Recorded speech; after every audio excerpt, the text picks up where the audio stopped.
Hi, I'm Dave. Let me ask you something. Have you ever sat down with the best intentions, telling yourself you're finally going to study, clean, or start that project, and then hours later, you realize you've been glued to TikTok or Netflix the whole time? I know I have. And here's the thing, I never plan to do that. I don't wake up thinking, today, I'll dedicate 3 solid hours to YouTube Shorts. It just happens. And if you've got ADHD, you know exactly why. The ADHD brain and stimulation. Our brains aren't lazy. They're not unmotivated. They're just wired differently. An ADHD brain is like a race car engine. It's powerful, but it runs best when it's fueled with enough stimulation. Without that stimulation, it sputters, stalls, and looks for shortcuts. That's why we chase quick dopamine hits, endless scrolling, binge watching, or refreshing apps like lottery tickets. It's not because we want to waste time. It's because our brains are desperate to stay awake and engaged. But here's the problem. Not all stimulation is created equal. Some fills us up and helps us thrive. Others leave us emptier than before. It's like trying to fill a leaky bucket. No matter how much water you pour in, it just drains out the bottom. Scrolling TikTok at 2 a.m. feels amazing for 5 minutes, but an hour later, you're drained, guilty, and still unsatisfied. The trap. That's the ADHD trap. Quick stimulation feels urgent, but it doesn't give us what we actually need. I realized I had to find a way to stop falling into the same cycle. I needed to give my brain stimulation that actually worked. Fuel that helped me focus, feel energized,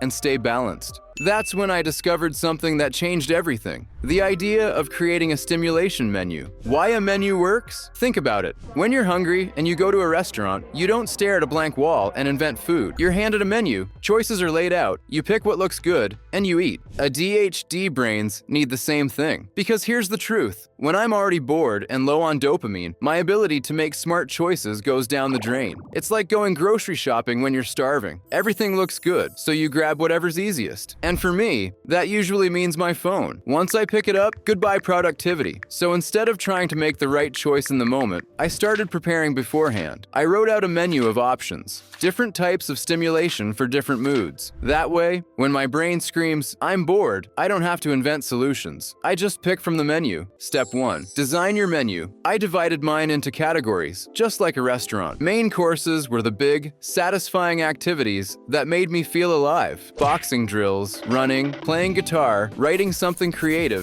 or having a deep conversation with a friend. They weren't always instant, but when I did them, I walked away genuinely recharged. Then I had desserts, the things I love but tend to overdo. YouTube rabbit holes, Netflix binges, gaming until 3 a.m., Instagram scrolling. These gave me a sugar rush of dopamine, but left me crashing later. I didn't cut them out completely, because dessert isn't evil. But just like actual dessert, I knew I couldn't live off it. Next came the appetizers. Quick, healthy bursts of stimulation that break me out of a slump. 5 push-ups, a 1-song dance break, brewing coffee, even setting a 5-minute timer for social media instead of hours of scrolling. Finally, I added sides, little add-ons that make boring tasks more engaging. Music, background noise, body doubling with a friend on Zoom, or gamifying chores. Folding laundry becomes more fun if I race against a playlist. Suddenly, it's not a chore, it's a challenge. And just for fun, I threw in specials. These were things I couldn't do every day but loved when I could. Concerts, traveling, buying a new gadget, or trying a new hobby. Specials kept life exciting, even if they were rare. Step 2. Prep your ingredients. Restaurants prep before you order, so food comes out fast. I realized my ADHD brain works the same way, so I started setting up my environment to make good choices easier. Put my guitar on a stand right by my couch. I left my sketchbook open on my desk. I put my workout mat where I couldn't ignore it. I even changed my TV's home screen, so the first thing I saw wasn't Netflix, but a workout playlist on YouTube. At the same time, I added friction to the things I wanted less of. I deleted a couple of apps from my phone. I put my charger across the room, so I couldn't doom scroll in bed. I even made silly barriers, like rolling a dice and doing an exercise before grabbing a snack. The more steps I added, the less tempting distractions became. Step 3. Make it visible. Menus only work if you can see them, so I wrote mine out and posted it everywhere everywhere, on my desk, next to my bed, even as my phone lock screen. That way, when boredom hit, I didn't have to invent options. They were right in front of me. Sometimes, I even turned it into a game. I used a randomizer app, plugged in my options, and let it choose for me. Decision fatigue is real with ADHD, and letting a spinner pick for me worked surprisingly well. Step 4. Practice balance. Now, I won't lie, this didn't magically turn me into a productivity machine. I still binge shows sometimes, I still get lost in YouTube, but here's the difference. Now I know when I'm having dessert. I don't beat myself up for it,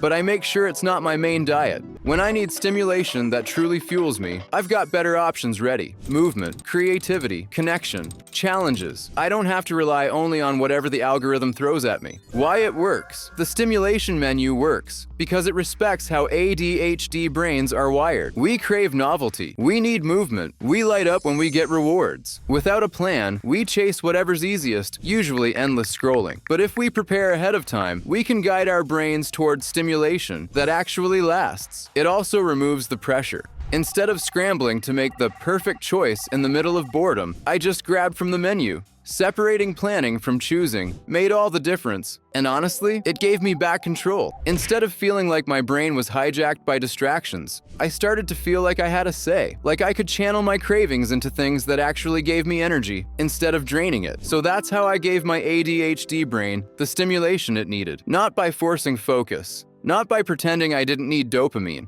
but by learning how to feed my brain the right way. Now, when boredom hits, I've got a menu of options waiting. Some are big, some are small, some are indulgent, some are nourishing, but they're all mine. And that's what keeps me moving forward.